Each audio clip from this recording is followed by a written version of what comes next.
एक समय की बात है जब एक गांव के पास जंगल के तरफ डाकुओं का एक झुंड रहता था। उन डाकुओं का सरदार साधु के भेष में रहता था। वो लोग व्यापारियों और अमीरों और राहगीरों को लूटा करते थे और उनसे लूटा हुआ धन गरीबों में बांटते थे।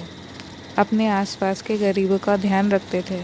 उन्हें लगता था कि राज्य में इन गरीबों को पूछने वाला कोई नहीं है। उन्हें राज्य की ओर से गरीबों के प्रति यह व्यवहार किसी विश्वासघात से कम नहीं प्रतीत होता था और उनकी बात एक हद तक सही भी थी। जिस जंगल में वो लोग रहते थे वहाँ तक राज्य सुविधाएं नहीं पहुँच पाती थी, परंतु इस वजह से उसके मन में व्यापारियों और अमीरों के प्रति नकारात्मक भाव भर गए थे। एक दिन कुछ व्यापारियों का झुंड राज्य की राजधानी में लगे व्यावसायिक मेले से लौट रहा था। उनके पास व्यवसाय से कमाया हुआ बहुत सारा धन था, परंतु उन्हें उस रास्ते और जंगल के बारे में पता नहीं था। वो चलते चलते वहाँ पहुँच गए जहाँ वो डाकू लोग रहते थे।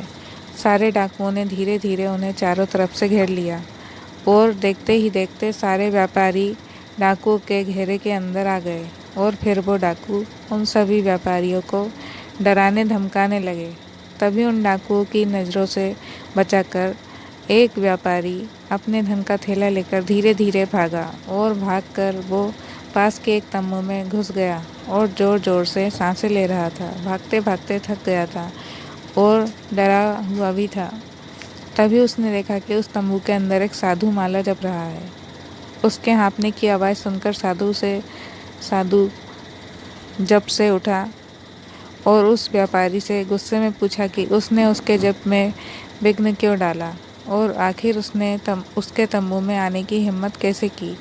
इससे पहले कि साधु कुछ और बोल पाता, व्यापारी ने धन से भरा वह थैला उस साधु को संभालने के लिए दे दिया और कहा,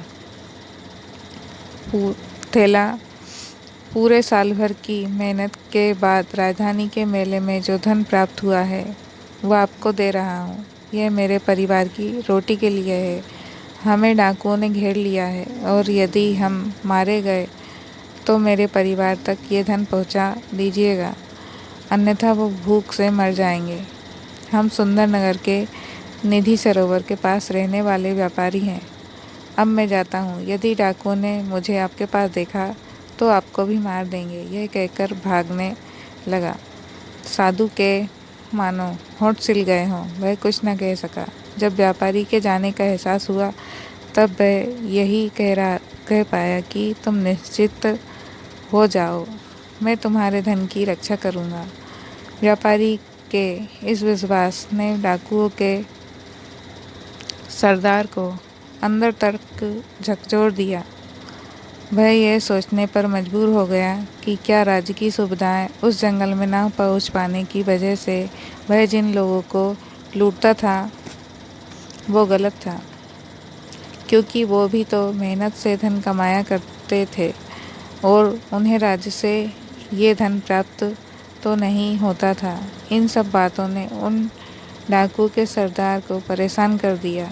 उसे ऐसा लगता था कि वो सही काम करता है, जबकि आज उसे अपने किए पर पछतावा हो रहा था। तभी उसे व्यापारियों के चीखने की आवाज़ आई। वो भागता हुआ बाहर आया और उसने देखा कि व्यापारियों को बंदी बनाकर उन्हें उसके चेले डाकू मार रहे हैं।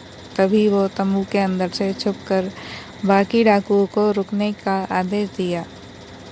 उनमें से एक डाकू ने हिम्मत कर तंबू में आकर आदेश के बारे में पूछा। तब सरदार डाकू ने कहा कि इन सभी व्यापारियों को जाने दो और इनका धन वापस कर दो। डाकू इस बात पर सहमत नहीं थे। उनके जीने खाने का यह एक स्रोत था। उस डाकू ने सरदार से कहा कि यदि यह गलत है तो हम आगे से मेहनत कर खाएंगे, परंतु अभी क्या खाएंगे और असहाय और वंचित लोगों को क्या खिलाएंगे। फिर सरदार ने कहा कि यदि ऐसी बात है तो लूट का आधा माल व्यापारियों को वापस कर दो और उन्हें जाने दो। इस पर सबकी सहमति बनी और व्यापारियों को आधा धन लौटा कर जाने की अनुमति दे दी गई। फिर हिम्मत कर व्यापारी अपना थैला लेने वापस तंबू में आया और यह क्या, अपनी आंखों से सच्चाई देखकर वह स्तब्ध था। जिस साधु को उसने अपना थैला दिया था वह साधु तो डाकुओं की टोली का सरदार था।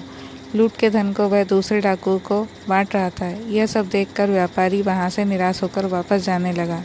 वह मोड़ मोड़कर तंबू की तरफ देख रहा था और ठगा सा महसूस कर रहा था, मगर उस साधु ने व्यापारी को जाते देख लिया था और बाहर आकर उसने कहा, रुको, तुमने जो धन का थैला मुझे दिया था वह जो कि त्यों ही है।